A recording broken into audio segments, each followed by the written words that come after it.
Mango chia పుడ్డింగ్‌ని ఒకసారి ఇలా try చేయండి. మీకు తప్పకుండా నచ్చుతుంది.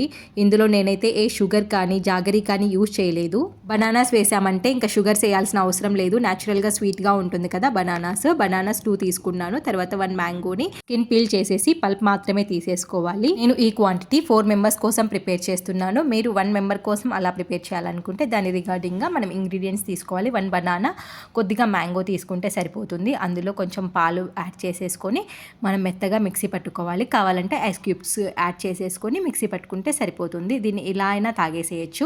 ఇందులో ఏ షుగర్స్ కానీ, జాగరీ కానీ యూజ్ చేయకోకుండా ఇలా సింపుల్గా బనానాస్తో ప్రిపేర్ చేసుకోవచ్చు. ఇది చాలా స్వీట్గా ఉంటుంది. మనకి మ్యాంగో కూడా కొంచెం స్వీట్గా ఉందంటే ఈ మిల్క్ షేక్ అనేది చాలా టేస్టీగా ఉంటుంది. ఇలా సింపుల్గా అయినా తాగేసేయచ్చు. మా బాబుకి అయితే ఇలా సింపుల్గానే ఇష్టము. మా పాప కోసం, హస్బెండ్ కోసం ఇలా ప్రిపేర్ చేస్తున్నాను. మ్యాంగో మిల్క్ షేక్ని వేసేసి కొంచెం దాంట్లో సోక్ చేసిన చియా సీడ్స్ని వేసేసి పైన నట్స్తో ఇలా డెకరేట్ చేసిస్తే వాళ్ళు చాలా ఇష్టంగా తింటారు. ఇలా స్పూన్తో తినేస్తారనమాట.